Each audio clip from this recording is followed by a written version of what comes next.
My name is Kate, and I'm 32. The invitation came through my brother's girlfriend, not him directly. Family dinner to celebrate our engagement. The text read, Saturday, 7 p.m. at Meridian. 3 years. It had been 3 years since I'd seen any of them. 3 years since my father looked me in the eye and called my pregnancy the biggest mistake of your life. 3 years since I walked out of that house with nothing but my dignity and a baby growing inside me. Where are you watching from today? Drop your location in the comments below and hit that like and subscribe button if you've ever felt completely abandoned by the people who were supposed to love you unconditionally. You'll definitely want to stick around for what happened next. I stared at the message for 10 minutes, my thumb hovering over the keyboard. Meridian was the kind of restaurant where appetizers cost more than some people's grocery budget. The kind of place my father took clients when he wanted to impress them. The kind of place he'd never taken me, even for my college graduation dinner. But Jenna was trying. I had to give her credit for that. She'd been texting me sporadically over the past year, little updates about my brother Marcus, how he'd finally gotten the promotion at the law firm, how he'd bought a condo in downtown Seattle, how he'd mentioned missing me exactly once and only when he'd had too much wine. My phone buzzed with another message. I know it's been complicated, but families should be together for big moments. Please consider coming. Jenna. Complicated. That was one way to put it. Another way would be devastating, humiliating, soul-crushing. But I'd changed since then. I wasn't the same broken woman who'd cried herself to sleep for months, wondering if my father was right about me being a failure. I looked across my apartment at the corner where my son Ethan played with his wooden blocks. 2.5 years old, with my stubborn chin and eyes that seemed to see everything. He was the reason I'd survived those first dark months. He was also the reason I'd built something my family couldn't even imagine. The morning light streamed through my floor-to-ceiling windows, illuminating the hardwood floors that had cost more per square foot than most people made in a month. Everything in my life now was carefully curated, deliberately beautiful, the opposite of the chaos I'd escaped. The irony was delicious, actually. While they'd written me off as the family disappointment, I'd created something extraordinary, something that would blow their minds if they knew. But they didn't know, because they'd never bothered to ask how I was doing. They'd never wondered how a single mother managed to afford a nice apartment in Queen Anne. They'd never questioned where the money came from. In their minds, I was probably struggling, maybe on welfare, definitely regretting every choice that had led me away from their suffocating embrace. I typed back quickly before I could change my mind. I'll be there. 3 years of silence, and I was about to break it. Part of me wondered if this was a mistake, if I should just stay in my comfortable bubble where no one could hurt me. But a bigger part of me was curious to see if anything had changed. Curious to see if they'd even recognize the woman I'd become. The woman I'd become. That was the thing they didn't understand yet. I wasn't their little Kate anymore, the one who apologized for taking up space. I wasn't the frightened girl who'd stood in their living room 3 years ago, belly round with pregnancy, listening to my father's cruel assessment of my character. I'd evolved into something they weren't prepared for, something that would shake their carefully constructed worldview to its foundation. My laptop sat open on the kitchen counter, showing the dashboard for my business. Revenue numbers that would make my father's consulting firm look like a lemonade stand. International orders flowing in while I debated whether to have dinner with people who'd written me off completely. The disconnect was almost amusing. They thought they were doing me a favor by including me in their lives. They had no idea I was about to do them the favor of my presence. I made arrangements for Ethan to stay with my neighbor, Mrs. Chen, that Saturday evening. She was the grandmother I wished he had, the kind of woman who baked cookies and told stories and never made you feel like you were asking too much. "Special dinner?" she asked, bouncing Ethan on her hip as she watched him babble excitedly about his toy dinosaurs. "Something like that," I replied, kissing my son's forehead and breathing in his familiar scent of baby shampoo and innocence. "I might be a little late picking him up. Take all the time you need, dear." Mrs. Chen's eyes twinkled with mischief. Sometimes family dinners require extra patience. She had no idea how prophetic those words would prove to be. I spent the rest of the week planning my approach, choosing my outfit, preparing myself mentally for whatever passive-aggressive nonsense awaited me. They expected the broken woman who'd fled their judgment. They were going to meet someone entirely different. Someone who'd learned that the best revenge wasn't anger or vindictiveness. It was success they never saw coming. Saturday arrived with Seattle's typical October rain, the kind that makes everything look gray and uncertain. I stood in front of my closet for 20 minutes, debating what to wear.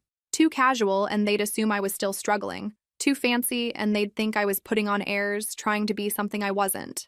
I settled on a simple black dress, well-tailored but understated, with my grandmother's pearl earrings. The ones my mother had claimed she'd lost after Grandma died. but I'd found them in her jewelry box during Christmas dinner 4 years ago. I'd taken them that night, slipping them into my purse while everyone was distracted by Marcus opening his expensive gifts. They belonged to me anyway. Grandma had promised them to me when I turned 21, but somehow my mother had forgotten that promise, just like she'd forgotten a lot of promises over the years. Those earrings had been with me through every major milestone since then. My grandmother's love crystallized into two perfect pearls that whispered encouragement when I needed it most. The drive to Meridian took 40 minutes through Seattle traffic, 40 minutes to rehearse conversations that probably wouldn't happen, 40 minutes to remember why I'd stayed away so long. The last time I'd seen my parents, my mother had asked if I was planning to keep it. The baby, she meant. My baby. As if Ethan were some inconvenient problem that could be solved with the right paperwork. As if my child were somehow negotiable, subject to their approval and convenience. My father had been more direct. You've ruined your life, Kate. And for what? Some guy who won't even marry you? He'd never asked who the father was. Never wondered if maybe the situation was more complicated than his judgmental mind could comprehend.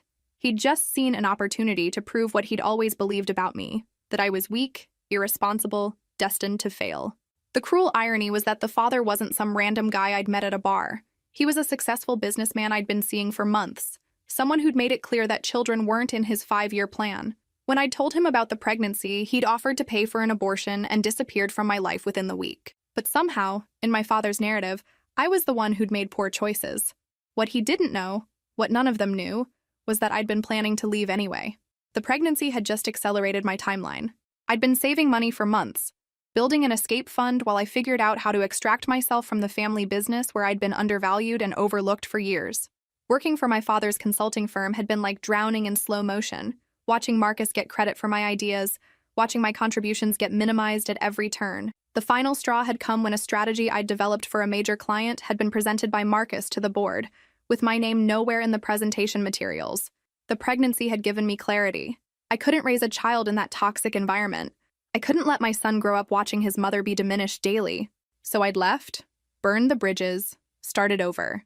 And in starting over, I'd discovered something remarkable about myself. I had instincts for business that my father's formal education had never taught him. I had intuition about market needs that his corporate experience couldn't match. I had the kind of hunger that only comes from building something from nothing. I was brilliant at e-commerce. Not just good, brilliant. Within 6 months of launching my online business selling handmade baby products, I'd attracted customers from across the country. Within a year, I'd expanded into premium organic skincare. By year 2, I was moving into international markets. The business my family knew nothing about had generated more revenue than my father's consulting firm had ever seen. And I'd done it all while raising a toddler, often working late into the night after Ethan was asleep, building something beautiful from the ashes of their rejection. But they thought I was struggling. They thought I was probably on welfare, probably living in some rundown apartment, probably regretting every decision I'd made. The assumption was so complete, so thoroughly wrong, that it had become almost entertaining. Almost. The truth was, I'd bought my apartment with cash. The truth was, my monthly income exceeded what they probably made in a quarter. The truth was, I'd achieved a level of financial independence they couldn't even imagine, and I'd done it all without their help, their approval, or their knowledge. I pulled into Meridian's valet parking area and handed my keys to the attendant. My car was nice but not flashy, a Honda Accord that got good gas mileage and had excellent safety ratings. Everything about my public life was carefully calculated to appear modest, unremarkable. The BMW I'd bought 6 months ago stayed parked in my building's private garage. Tonight might be the night to change that. Tonight might be the night to show them exactly who I'd become in their absence. Through the restaurant's floor-to-ceiling windows, I could see my family already seated at a round table near the back. Marcus looked exactly the same, still carrying himself with that easy confidence that came from never doubting your place in the world. Jenna sat beside him, pretty and nervous, fidgeting with her engagement ring like she wasn't quite sure she belonged in this upscale setting. My parents flanked them like bookends. My mother elegant in navy blue, my father commanding attention even while sitting still. The tableau was familiar, the same family dynamic I'd escaped from 3 years ago. 3 years. I took a deep breath, smoothed my dress, and walked toward the entrance. Time to find out if anything had really changed, or if they were still the same people who'd made me feel invisible my entire life. Something told me this dinner was going to be more interesting than any of us expected. Something told me they were about to learn who their daughter had become when she stopped trying to earn their love. The hostess led me through the restaurant's maze of white tablecloths and crystal glasses, past tables of well-dressed diners enjoying their Saturday evening. I felt their eyes follow me, probably wondering if I belonged in a place this expensive. If only they knew. I'd eaten at restaurants that made Meridian look like a chain diner, in cities they'd never heard of, celebrating deals they couldn't imagine. The irony wasn't lost on me that I was probably one of the wealthiest people in the room, yet everyone assumed I was the charity case tagging along with the family that could actually afford to be here. My family spotted me before I reached the table. I watched the sequence of expressions cross their faces. Surprise, assessment, guardedness. My mother's face immediately shifted into that polite mask she wore when she encountered something that didn't fit her expectations. My father barely looked up from his menu, the deliberate slight I'd anticipated. Marcus stood first, his lawyer training kicking in automatically. Kate. His voice was carefully neutral. Thanks for coming. I hugged him briefly, noting how he held himself back, afraid to show too much warmth. 3 years ago, we'd been close enough that he'd called me for advice about girls, about work, about the pressures of living up to Dad's impossible standards. Now he treated me like a distant acquaintance he was obligated to be polite to. Jenna bounced up next, clearly grateful to have someone else navigate the tension. I'm so glad you could make it, she whispered in my ear. This means everything to Marcus, even if he won't say so. My mother offered her cheek for a kiss, her perfume as expensive and overwhelming as always. Chanel No. 5, the same scent she'd worn for as long as I could remember. It used to make me feel safe when I was little, that familiar smell when she'd tuck me in at night. Now it just reminded me of all the times she'd stood by while my father tore me down, her silence more painful than his words. You look well, she said, which I knew was code for, you look better than I expected. Translation? She'd been expecting me to look haggard, worn down, visibly struggling. My father remained seated, barely glancing up from his menu. This was his power move, making people come to him, making them prove they deserved his attention. I'd seen him do it to employees, to business partners who needed something from him. I'd never thought he'd do it to his own daughter. But then again, I'd stopped being his daughter the moment I'd chosen my own path over his approval. Dad. I took the empty chair across from him, the one farthest from the breadbasket. Even the seating arrangement was a message. The good child Marcus sat at his right hand. The disappointment me sat where she could be easily ignored. Catherine. He always used my full name when he wanted to establish distance. No one else in my life called me Catherine anymore. To my clients, I was Kate. To my friends, I was Kate. To Mrs. Chen and Ethan, I was just Mama. Only my father insisted on the formal version, as if my chosen name were too casual, too presumptuous for someone of my status in his mind. The silence stretched between us like a canyon. 3 years of unspoken words, unexpressed anger, unresolved hurt. I could feel the weight of other diners' curiosity, the way conversations at nearby tables had gotten quieter as they sensed the drama unfolding at ours. Jenna tried to fill the gap with bright chatter about the wedding plans, but even she could feel the pressure of our family's dysfunction pressing down on the table like a physical weight. I ordered a glass of the house wine, watching my father's eyebrow twitch when the server automatically assumed I'd be included in the bill. That little gesture, the server's natural assumption that I belonged here, seemed to irritate him more than my actual presence. In his mind, I was still the screw-up who'd gotten pregnant and disappeared. In his mind, I couldn't possibly afford a glass of wine at Meridian. The wine arrived quickly. A decent Pinot Grigio that probably cost $20 a glass. I sipped it slowly, savoring both the taste and my father's obvious discomfort at seeing me act like I belonged in his world. So, my mother said after we'd ordered appetizers, tell us what you've been up to. Are you working? The question was loaded with assumptions. She expected to hear about part-time jobs, government assistance, the struggles of single motherhood. She expected confirmation that leaving the family had been the disaster my father predicted. Her tone suggested she was bracing herself for bad news, for proof that I'd failed spectacularly and would need rescuing. I have my own business, I said simply, taking another sip of wine that probably cost more than my father thought I made in a day. It's going well. Marcus leaned forward, his interest genuine for the first time since I'd sat down. What kind of business? E-commerce. I sell products online. I kept my answer vague, watching my parents' faces. My mother's expression suggested she thought I was probably hawking cheap jewelry on Facebook. My father looked like he was suppressing a smirk, probably imagining me running some kind of pyramid scheme or selling crafts on Etsy. That's wonderful, Jenna said warmly, and I could tell she actually meant it. Is it hard managing everything on your own? With the baby and all? The baby. Ethan was 2.5 years old, but to them he was still the baby, the mistake, the evidence of my poor judgment. I felt that familiar surge of protective anger, the mama bear instinct that had gotten me through the darkest days after I'd left. But I kept my voice level. His name is Ethan, and no, it's not hard. We have a good routine. Where is he tonight? My mother asked, as if suddenly remembering she had a grandson she'd never met. The question came out stilted, uncomfortable, like she was asking about a stranger's child out of politeness. With a babysitter. I didn't elaborate. They didn't deserve details about Mrs. Chen, about how she'd become more family to Ethan in 2 years than these people had been to me in 32. They didn't need to know about bedtime stories and homemade cookies and the kind of unconditional love they'd never learned how to give. The appetizers arrived, creating a temporary distraction.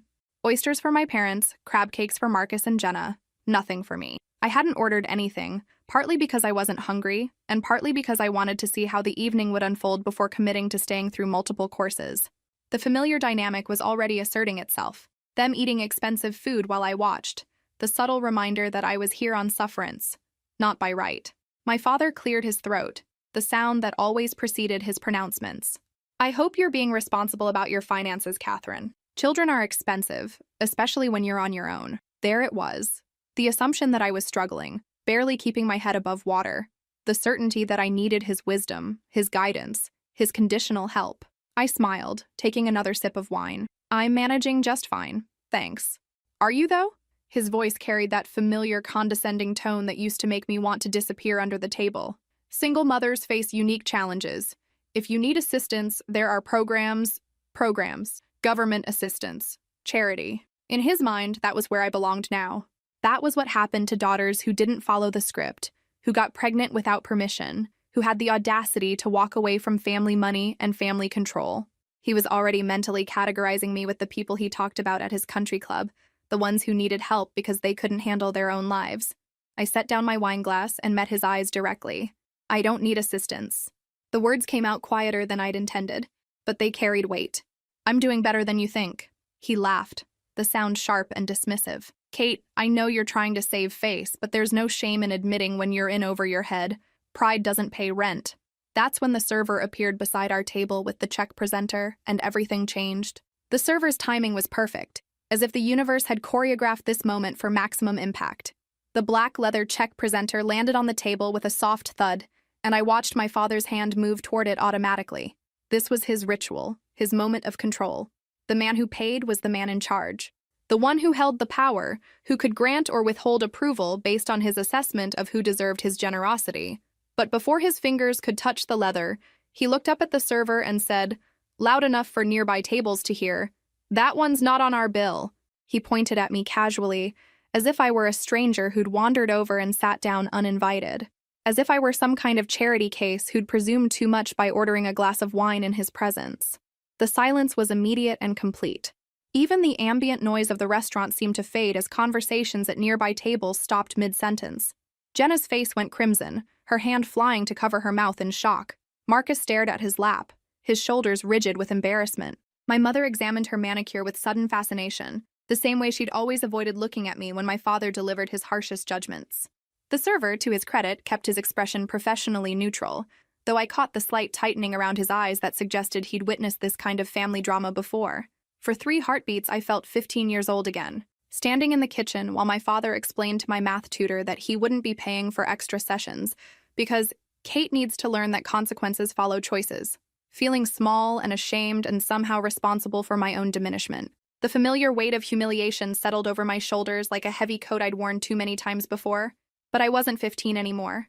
And I wasn't the broken woman who'd fled this family 3 years ago with nothing but her dignity and a baby growing inside me. I'd spent those 3 years building something extraordinary, creating a life that would shock them if they knew the truth. I'd spent sleepless nights working while Ethan slept, turning my desperation into determination, my rejection into rocket fuel.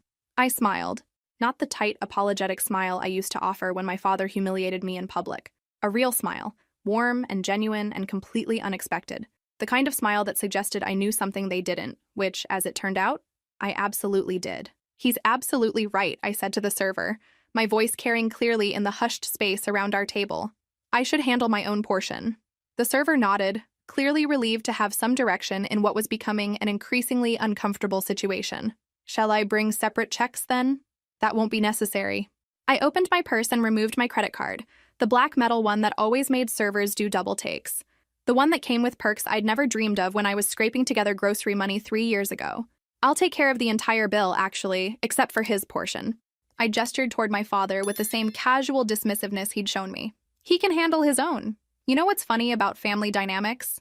They're built on the assumption that everyone will keep playing their assigned roles forever. The responsible child stays responsible. The disappointment stays disappointing. Theman with the money keeps all the power. But what happens when someone decides to rewrite their part? What happens when the family disappointment turns out to be the family success story no one saw coming? My father's face went through several color changes, settling somewhere between confusion and outrage. This wasn't how the script was supposed to go. He was supposed to pay the bill, demonstrate his authority, remind everyone of their place in the hierarchy. I was supposed to accept his judgment, maybe offer to pay my small portion with whatever crumpled bills I could scrape together from my purse. "Kate, what are you doing?" "What you taught me," I replied, signaling for the server to bring the card reader. Taking care of my own responsibilities. Marcus tried to intervene, his lawyer instincts kicking in to defuse the situation.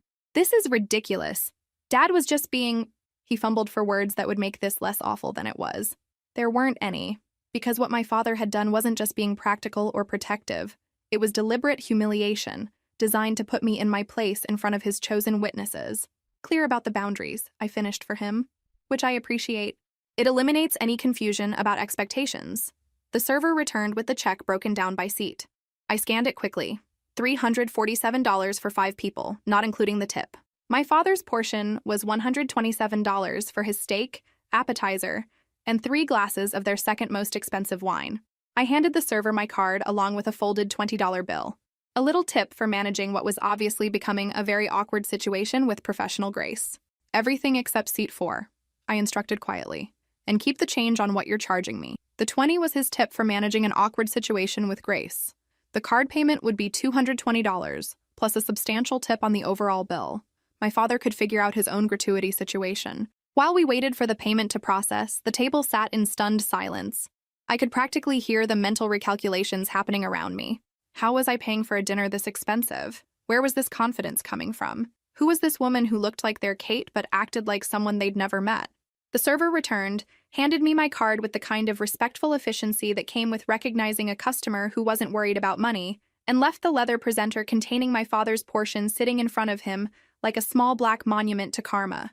"Catherine," my father said, his voice tight with controlled anger, "this is unnecessary." "Is it?" I tucked my card back into my wallet, movements deliberate and calm. "Because it seems pretty necessary to me. You made your position clear. I'm responding appropriately. The thing about building an empire in secret is that every small victory feels amplified when no one witnesses it. 3 years ago, I'd been checking my bank balance obsessively, calculating whether I could afford groceries and diapers in the same week. 18 months ago, I'd signed my first 6-figure contract and celebrated alone in my apartment with takeout Thai food and sparkling cider because I was still nursing Ethan. The irony wasn't lost on me that my family was downstairs arguing about my failings while I was upstairs toasting my success in solitude. 6 months ago, I'd hit 7 figures in annual revenue and bought myself a BMW to mark the milestone. I'd driven it exactly 3 times and only late at night when I was sure no neighbors would recognize me. The car sat in my building's private garage like a beautiful secret, waiting for the right moment to make its debut. That moment felt closer now than it ever had before. The business had started as desperation disguised as entrepreneurship. I'd been 5 months pregnant, unemployed, and rapidly burning through my savings when I'd noticed how expensive organic baby products were. More specifically, how markup-heavy and poorly made most of them were. The big brands were charging premium prices for products that contained the same synthetic ingredients as their budget counterparts, just with fancier packaging and marketing claims about being natural. I'd started experimenting in my apartment's tiny kitchen, making chemical-free soaps and lotions, initially just for my own use. The first sale happened almost by accident. A mom at my prenatal yoga class had complimented the soap I'd brought to share in the communal bathroom. "Where did you get this? It smells amazing and my skin isn't breaking out." When I'd mentioned making it myself, she'd insisted on buying 5 bars. Then she'd told her sister, who'd told her neighbors, who'd started placing orders through Facebook messages. Word spread through Seattle's mommy networks like wildfire. Suddenly, I had women driving across the city to buy soap from a pregnant woman working out of her kitchen. Within 3 months, I'd outgrown my kitchen and was renting space in a commercial kitchen on weekends. Within 6 months, I'd rented a small commercial space and hired my first employee, a young woman named Sarah who'd recently graduated from the University of Washington with a chemistry degree and couldn't find work in her field. By Ethan's first birthday, I was shipping to 12 states and fielding calls from major retailers who'd heard about my products through industry connections. The real breakthrough had come when a lifestyle blogger with 2 million followers had featured my products in a Clean Beauty for New Moms post. She'd ordered a sample box on a whim, expecting nothing special, and had ended up featuring my lavender baby wash as her top pick of the month. Orders had exploded overnight. I'd gone from processing 50 orders a week to 500 orders a day. My small operation had transformed into a sophisticated fulfillment system almost overnight, and I'd had to scramble to scale everything up while maintaining the quality that had gotten me noticed in the first place. That was when I'd discovered I had a genuine talent for business strategy. Not the theoretical kind they taught in business school, but the practical, intuitive understanding of markets and customer psychology that couldn't be learned from textbooks. I understood what motivated busy mothers to spend premium prices on products that promised to make their lives easier. I knew how to position my brand as premium without being pretentious, accessible without being cheap. The woman who'd written me off as a failure had built something extraordinary while they weren't paying attention, and every month brought new milestones that proved my father's assessment of my potential had been spectacularly wrong. I'd recently closed a deal to supply a national organic grocery chain with my products. The contract alone was worth more than my father's consulting firm made in a typical year, but I'd kept it quiet, deliberately, strategically quiet. I'd learned early that my family's dynamic required me to be less successful than Marcus, less accomplished than my parents expected, less threatening to their established hierarchy. When I'd briefly tried to excel in my 20s working at my father's firm, the response had been swift and discouraging. Credit for my ideas went elsewhere. My initiatives got buried. My contributions were minimized in meetings where my father would present my strategies as his own insights. So I'd built my new life like a parallel universe, complete and thriving and completely invisible to them. My apartment in Queen Anne looked modest from the outside but had been gutted and redesigned with the kind of details that cost serious money. Custom cabinets that had been handcrafted by artisans in Portland. Hardwood floors made from reclaimed wood that cost more per square foot than most people's cars. A kitchen that could have been featured in architectural magazines, equipped with professional-grade appliances that I actually knew how to use. Ethan's nursery was a study in understated luxury. Organic cotton everything. A handcrafted crib that had been made by artisans in Vermont. Educational toys that encouraged creativity and independent thinking. He was growing up surrounded by beauty and quality and unconditional love. Everything I'd wanted as a child but rarely received. His college fund already had more money in it than most adults had in their retirement accounts, and he wasn't even 3 years old yet. And still, when my family looked at me, they saw the failure. They saw the cautionary tale, the example of what happened when you didn't follow the approved path. They saw someone who needed rescuing, someone who'd probably come crawling back eventually with apologies and requests for help. They had no idea that I was the one in the position to offer help now, if they'd ever been humble enough to ask for it. The irony was delicious. While they'd been imagining my struggles, I'd been solving problems they couldn't even comprehend. While they'd been assuming I was barely surviving, I'd been thriving in ways that would shock them. While they'd been writing me off, I'd been writing my own story, and it was a bestseller they'd never seen coming. Sitting in Meridian, watching my father fumble with his portion of the check like a man who'd never been asked to pay for his own meal, I felt the satisfaction of a plan 3 years in the making, finally coming to fruition. This dinner wasn't just about celebrating Marcus's engagement. It was about testing whether anything had changed, whether they'd learned anything from my absence, whether they were capable of seeing me as anything other than their predetermined idea of who I was supposed to be. The answer was clearly no, which meant it was time for them to learn something new about the daughter they thought they knew. It was time to show them what happened when you underestimated someone who had nothing left to lose and everything to prove. The server had discreetly removed my father's leather presenter after he'd finally, grudgingly, placed his card inside with the stiffness of a man performing an unnatural act. The payment process had taken longer than usual, probably because he'd been forced to calculate his own tip for the first time in years. I watched him struggle with the mathematics of appropriate gratuity, clearly uncomfortable with the concept of managing his own financial obligations at a restaurant. Old habits die hard when you're accustomed to being the sole financial authority at every table, the one who controls the purse strings and, by extension, everyone else's sense of belonging. Marcus cleared his throat, trying to restore some semblance of normalcy to the evening that had gone so far off script it was practically performance art. So, Kate, the business you mentioned, what exactly do you sell online? I appreciated that he was genuinely asking, not just making conversation to fill the uncomfortable silence. Marcus had always been the family member most capable of seeing me as an actual person, rather than a disappointment-shaped problem to be managed. Even now, with tension thick enough to cut with a knife, he was trying to bridge the gap that our father had just made exponentially wider. Organic baby and skincare products, I said. Started with soaps and lotions, expanded from there. My mother perked up with the kind of interest she usually reserved for gossip or sale announcements at Nordstrom. Oh, that's nice, dear. Like a little craft hobby that brings in some extra spending money? A craft hobby. Extra spending money. The words landed exactly where she'd intended them to, minimizing my work into something quaint and harmless, something that wouldn't threaten the established order of family success, something that could be dismissed as easily as it was acknowledged. I felt that familiar surge of anger, but it was different now, cleaner, more focused, more useful. Something like that, I said, taking a final sip of wine. My father had been uncharacteristically quiet since the check incident, but now he seemed to recover some of his usual commanding presence. He straightened his shoulders and fixed me with the look that used to make me want to crawl under furniture when I was little. Well, at least you're trying to be productive. That's more than I expected, honestly. More than he expected. From the woman who'd graduated summa cum laude from the University of Washington. From the person who'd built a profitable division at his company before he'd systematically undermined her contributions. From the daughter who'd created something extraordinary from nothing while raising a child alone. More than he expected. The casual cruelty of it was breathtaking, and yet somehow exactly what I'd known was coming. Jenna seemed to sense the undercurrents threatening to torpedo what was supposed to be a celebration. Would you like to see the ring up close? She asked, extending her left hand across the table. Marcus picked it out himself. The ring was beautiful, a classic solitaire that caught the restaurant's ambient lighting perfectly. It was also exactly the kind of ring I would have chosen for myself, if I'd been the type of woman who needed someone else to choose her jewelry.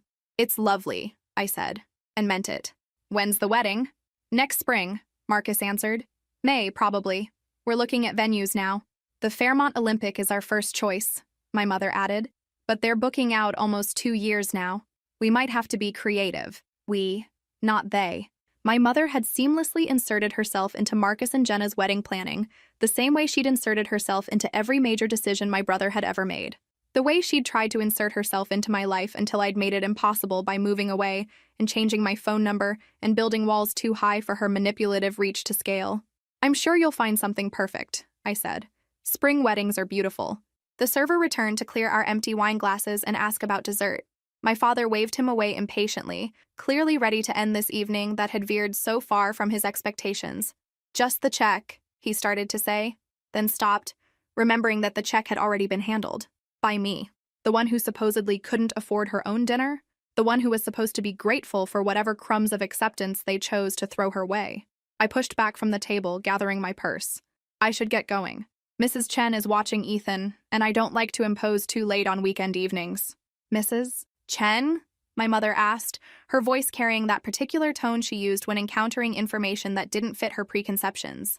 My neighbor. She's wonderful with him. More of a grandmother figure than... I trailed off, letting them fill in the blanks about their own absence from their grandson's life. About their choice to write off their only grandchild along with the daughter who'd disappointed them. About the love and connection they'd forfeited in service of their own stubborn pride. Marcus stood as I did, his lawyer instincts kicking in again. Kate, this was... I'm glad you came. Maybe we could have coffee sometime? Just the two of us? I considered it. Marcus hadn't chosen the dynamic that had pushed me away. He'd benefited from it, certainly. But he'd also been shaped by the same system that had diminished me. The same parents who'd taught him that love was conditional, that acceptance had to be earned, that family loyalty meant never questioning the established hierarchy. Maybe there was room for rebuilding something real between us, something that existed outside the toxic framework our parents had created. I'd like that, I said. Have Jenna text me your number. Mine changed. I hugged them both goodbye, kissed my mother's cheek perfunctorily, and nodded at my father who remained seated, still processing the evening's unexpected power shift. Still trying to reconcile the daughter he'd written off with the woman who'd just paid for dinner without breaking a sweat. Still wondering how the script had gotten rewritten without his permission. Catherine, he called as I reached the edge of the dining area. I turned back, curious despite myself. Curious to see if he was capable of growth, of acknowledgement, of anything approaching genuine human connection. Your car. Are you getting home safely?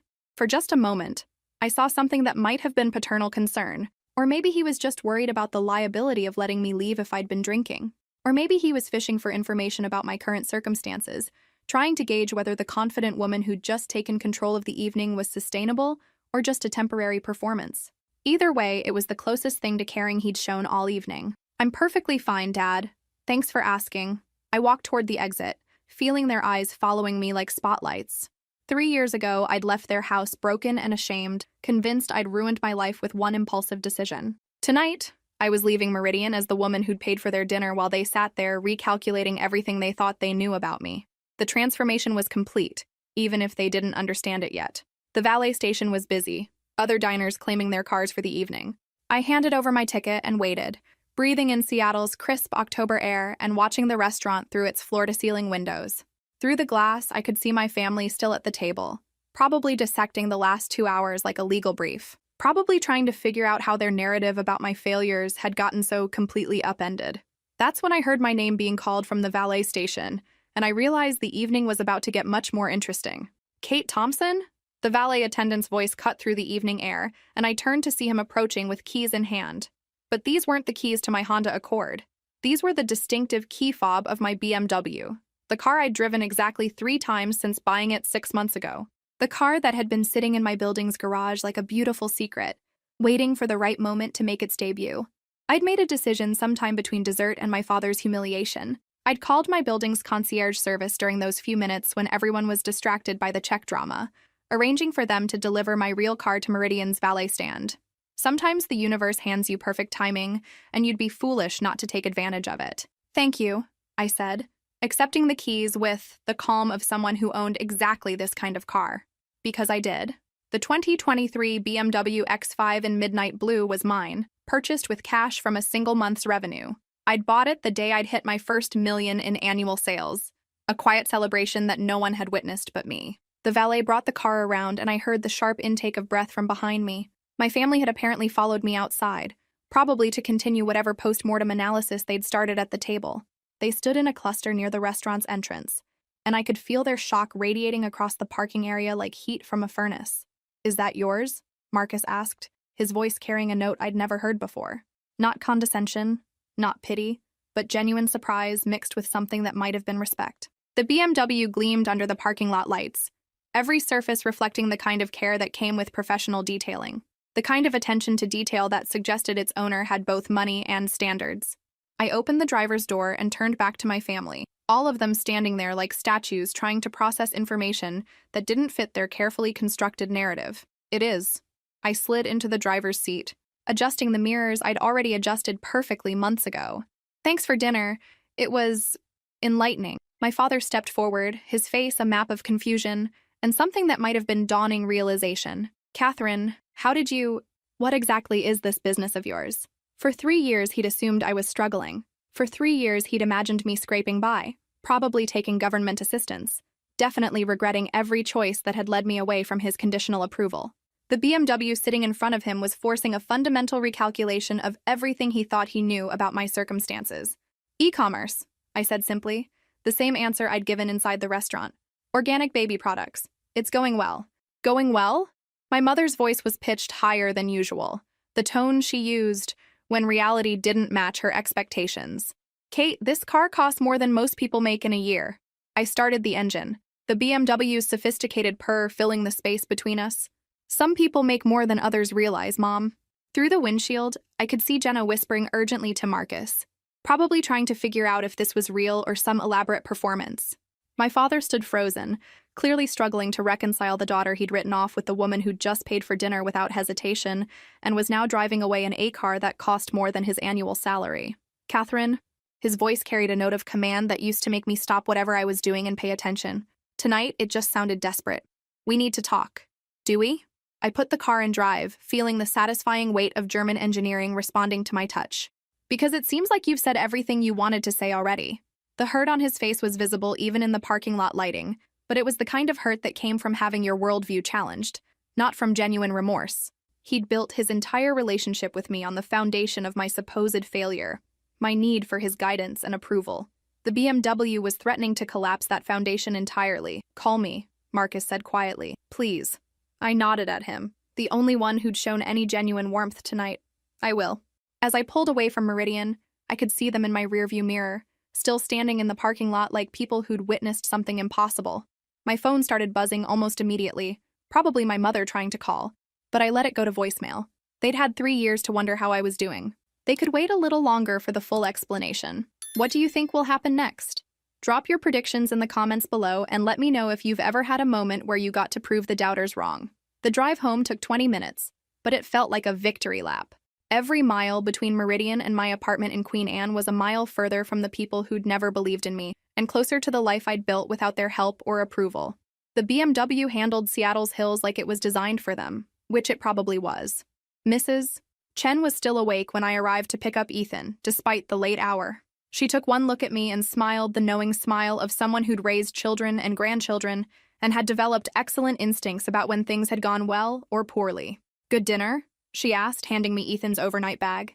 "Interesting dinner," I replied, checking on my sleeping son in her guest bedroom. He looked peaceful, completely unaware that his mother had just dismantled 3 years of family assumptions in a single evening. "Thank you for watching him. Always a pleasure. He's a good boy." Mrs. Chen walked me to her door, then paused. "Katie, I saw the nice car downstairs, very pretty." Of course she had.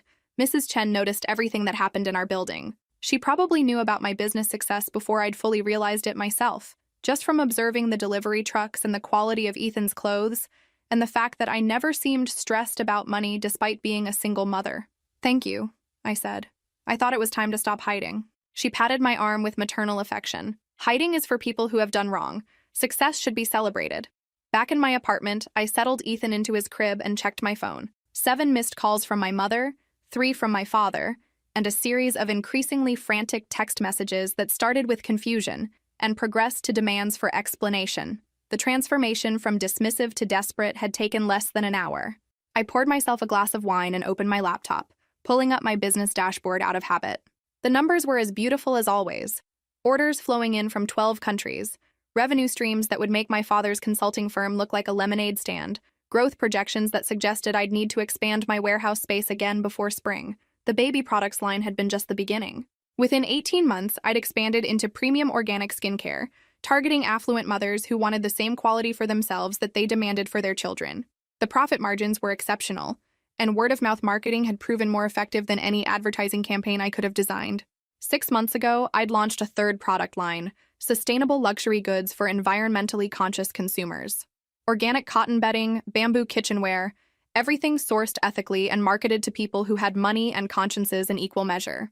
The orders were pouring in faster than I could fulfill them. My phone rang again. This time it was Marcus, calling from his own number instead of letting our parents monopolize the conversation. "Kate." His voice was careful, like he was talking to someone who might bolt if he said the wrong thing. "Can we talk? We're talking now. I mean, really talk. Not with Mom and Dad monitoring every word. Just you and me." I considered it. Marcus had always been caught in the middle of our family's dysfunction, benefiting from the preferential treatment while watching me get systematically diminished. Maybe it was time to find out if he was capable of seeing the situation clearly, now that the power dynamic had shifted so dramatically. "Coffee tomorrow?" I suggested. "There's a place in Capitol Hill called Analog, 2 o'clock. I'll be there." He paused, then added, "Kate, tonight, I had no idea about any of it." I know. And I did know. Marcus had been as much a product of our parents' favoritism as I'd been a victim of it. He'd never asked to be the golden child any more than I'd asked to be the disappointment. "We'll talk tomorrow." After I hung up, I sat in my living room looking out at the city lights, trying to process what had just happened. For 3 years, I'd been building this life in secret, creating success they couldn't diminish because they didn't know about it. Tonight, I'd finally shown them who I'd become, and their reaction had been everything I'd hoped for, and more. The hurt on my father's face when he'd seen the BMW wasn't the kind of hurt that came from losing a child. It was the hurt of a man discovering that his fundamental assumptions about the world were wrong. He'd built his entire sense of superiority on the foundation of my supposed failure, and I'd just demolished that foundation with a single car. My mother's frantic phone calls weren't motivated by maternal concern. They were the desperate attempts of someone trying to regain control of a narrative that had gotten away from her. She'd spent 3 years telling her friends about her troubled daughter, the one who'd gotten pregnant and disappeared. Now she was going to have to explain why that troubled daughter was driving a car that cost more than most people's houses. The irony was perfect. They'd written me off so completely that they'd stopped paying attention, giving me the freedom to build something extraordinary without their interference. Their dismissal had been my liberation. I finished my wine and checked on Ethan one more time before heading to bed.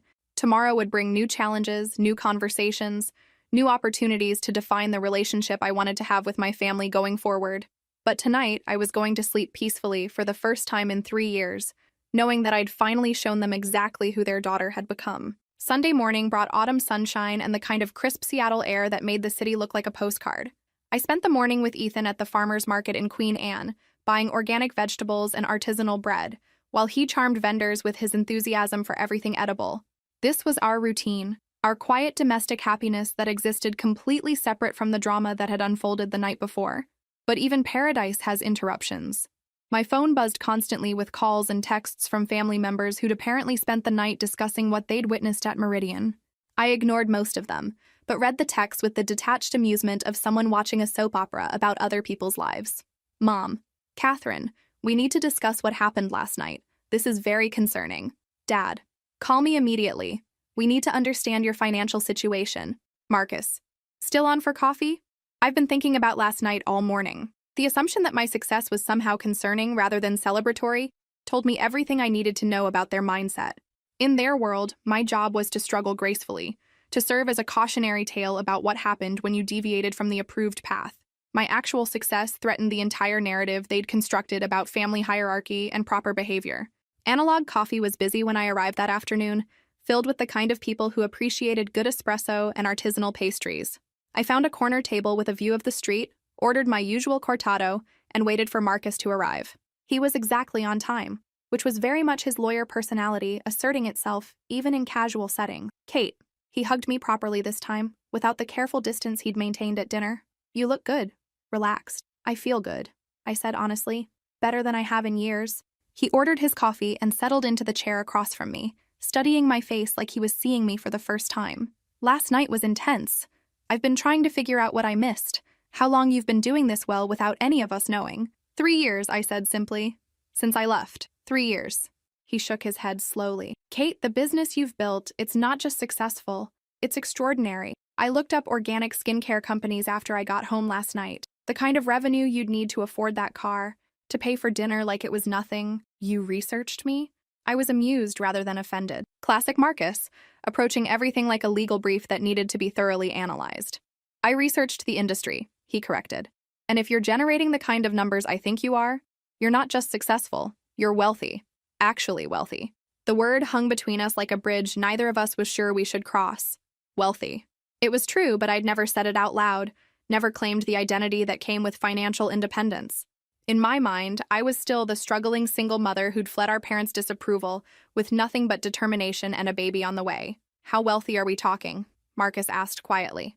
I considered how much to reveal. Marcus had always been trustworthy, but he was also deeply embedded in our family system. Anything I told him would eventually make its way back to our parents, probably within hours of this conversation ending. Wealthy enough that I don't worry about money anymore, I said finally. Wealthy enough that Ethan's college fund is fully funded before his 3rd birthday. Wealthy enough that the BMW was a cash purchase. Marcus's eyes widened. Jesus, Kate, a cash purchase? That car retails for $70,000.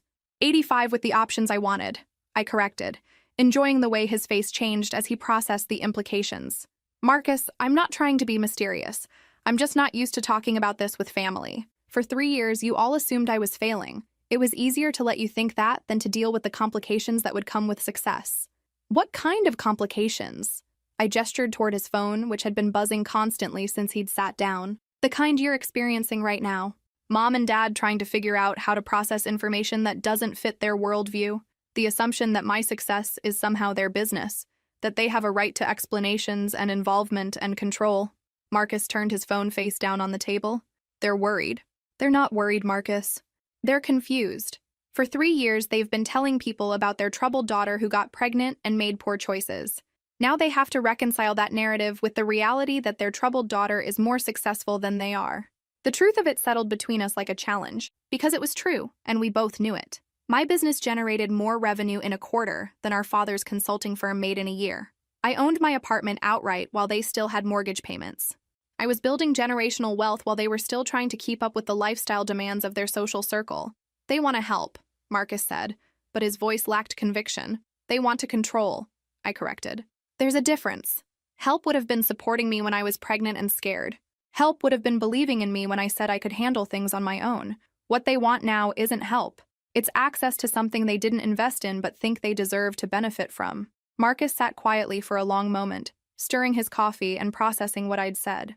Finally, he looked up with the expression he got when he'd reached a conclusion in a difficult case. "You're right," he said.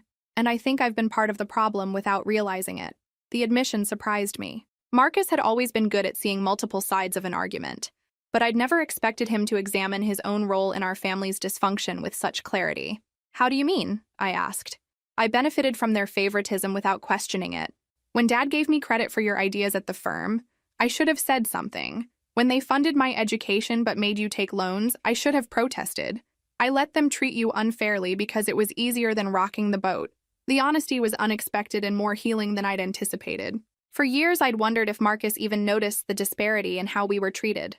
Apparently, he had noticed. He'd just chosen comfort over justice, which was perhaps more human than admirable, but at least it was honest. "I appreciate you saying that," I said. "But you were their child, too. You were doing what kids do, accepting the love and opportunities that were offered. The problem wasn't with you taking what they gave. The problem was with them giving unequally in the first place." "Still," Marcus said, "I could have done better. I should have stayed in touch when you left. I should have asked how you were doing, whether you needed anything. You didn't think I needed anything because they convinced you I'd chosen my circumstances. They made my struggles sound like consequences rather than challenges." I finished my coffee and signaled the server for another. "Marcus, can I ask you something?" "Of course." "Do you think they actually love me? Or do they just love the idea of having control over me?" The question hung between us like a live wire. It was the one I'd been afraid to ask for 3 years. The one that went to the heart of everything that had happened between us. Marcus was quiet for so long I thought he might not answer. When he finally spoke, his voice was careful, measured. "I think they love you, but I think they love their version of you, the one who fits their expectations and validates their choices. They don't know how to love the real you, the one who succeeded without their permission. That's not love, Marcus. That's conditional acceptance." "I know." His voice was sad, resigned. "I've been thinking about that all morning, about how they treated you when you were pregnant, how quickly they wrote you off when you didn't follow their script. Real love doesn't come with conditions." The conversation was interrupted by my phone ringing. My father's name appeared on the screen, and I felt that familiar tightness in my chest that came with seeing his contact information. Old habits die hard, even when you've outgrown the need for someone's approval. "Answer it," Marcus suggested. "Maybe it's time to have the conversation you've been avoiding." I considered it, then declined the call. "Not here. Not now. If he wants to talk to me, he can figure out how to ask respectfully instead of demanding my immediate attention like I'm still 12 years old." The phone rang again immediately. This time it was my mother. I declined that call too. "They're persistent," Marcus observed. "They're panicked," I corrected. "Last night shattered their understanding of who I am and what I represent in this family. They're trying to regain control of a situation that was never theirs to control in the first place." My phone buzzed with a text from my father. "Catherine, this is important. We need to discuss your business immediately." I showed the message to Marcus, who winced. He's not exactly leading with empathy. He's leading with entitlement, the assumption that my business is something he needs to discuss, rather than something he might want to celebrate. I put my phone on silent and tucked it into my purse. "Marcus, I want you to understand something. I didn't build this business to prove them wrong or to get revenge. I built it because I had to survive, and then I kept building it because I discovered I was good at it. But it must feel satisfying, knowing they were wrong about you." I considered the question seriously. "It feels like justice, not revenge, just balance. For my whole life, they've assumed they knew better than I did about everything. My capabilities, my potential, my choices. Last night was the first time I've ever been able to show them definitive proof that their assumptions were wrong. And now? Now I get to decide what kind of relationship I want to have with them going forward, if any." I met his eyes directly. "Marcus, I need you to understand that I'm not the same person who left 3 years ago. I don't need their approval anymore. I don't need their money or their connections or their conditional love. I've built something beautiful without them, and I'm not going to let them diminish it just because they feel threatened by it." "What about Ethan? Don't you want him to know his grandparents?" The question hit harder than I expected. I'd been so focused on protecting myself from their toxicity that I hadn't fully considered what I might be taking away from my son. "I want him to know grandparents who love him unconditionally," I said finally. "If they can learn to do that, if they can accept him and me without trying to control or change us, then yes. I'd love for him to have that relationship, but if they can't, if they're going to treat him the way they treated me, then no, I won't expose him to that. Marcus nodded slowly. That seems fair. The ball is in their court now, I said. They know where I stand. They know what I've accomplished. If they want a relationship with me and with their grandson, they can figure out how to approach that respectfully. But I'm done pretending to be someone I'm not to make them comfortable.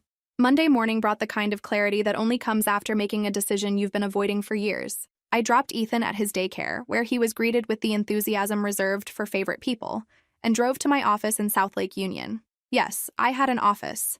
A beautiful space in a converted warehouse with exposed brick walls and floor-to-ceiling windows that looked out over Elliott Bay. For 3 years, I'd been running my business from my apartment, but 6 months ago, success had demanded a more professional setup.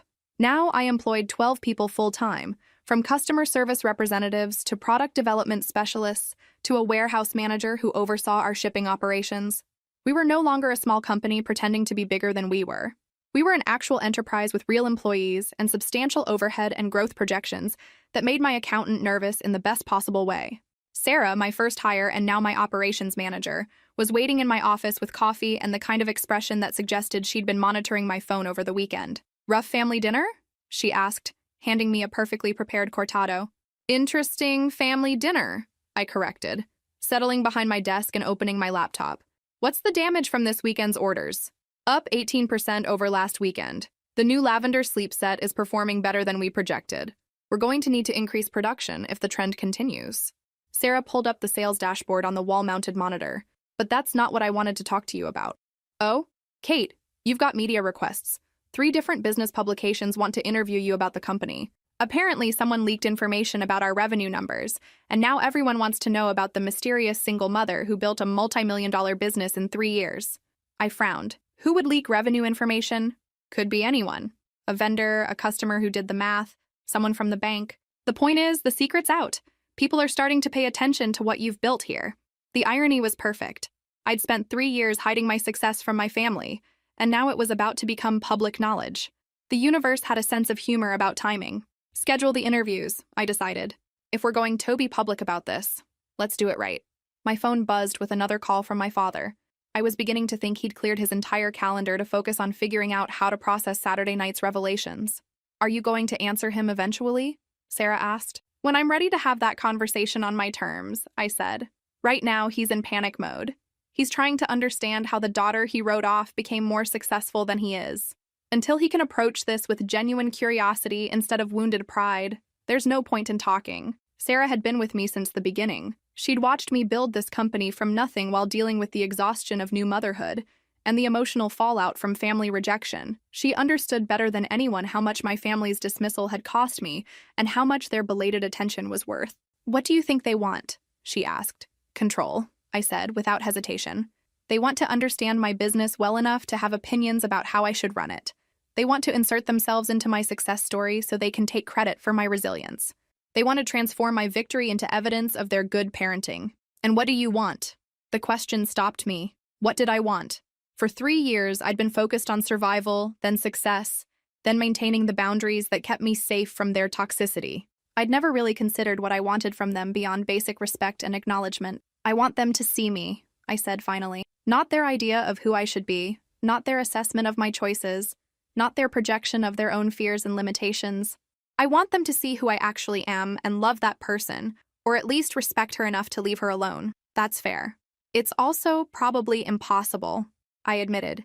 People don't change their fundamental worldview easily, especially when that change requires acknowledging they were wrong about something important. My computer chimed with an email notification, a message from Marcus with the subject line, "Family Meeting Request." I opened it cautiously. "Kate, Mom and Dad want to have a family meeting tonight at their house. They're asking if you'll come.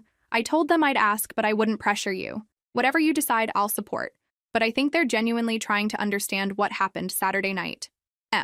A family meeting, the formal structure they used when someone needed to be corrected or realigned with family expectations.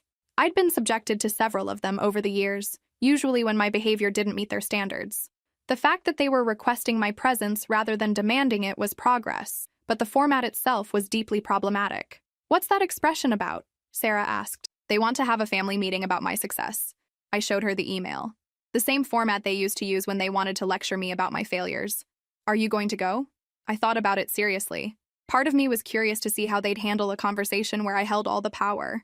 Part of me wanted to give them a chance to surprise me with genuine growth and humility, but a bigger part of me recognized that meeting them on their territory, using their preferred format, would put me at an automatic disadvantage. No, I decided. If they want to talk to me about my life and my choices, they can do it on neutral ground with no predetermined agenda. I'm done being summoned to explain myself to people who should be celebrating my success instead of interrogating it. I typed a response. Marcus, I appreciate the invitation, but I'm not interested in a family meeting format. If Mom and Dad want to have a conversation with me, they can suggest lunch somewhere public where we're all equals. Otherwise, they have my number if they want to call and apologize for Saturday night. Kate, Tuesday. Evening found me at home with Ethan, reading bedtime stories, and marveling at how completely he'd transformed my understanding of what love should feel like. Unconditional, unquestioning, fierce in its protectiveness, but gentle in its daily expression. Everything my family had never learned how to give me. I was cleaning up his toys when my doorbell rang. Through the peephole, I saw my parents standing in my hallway, both of them looking uncomfortable and uncertain. My father held a small bouquet of flowers, the kind of peace offering that suggested someone had coached him on appropriate behavior. For a moment, I considered not answering. They'd shown up uninvited, which was exactly the kind of presumptuous behavior I was trying to discourage. But curiosity won. I wanted to see if they were capable of genuine humility, or if this was just another attempt to reassert control using different tactics.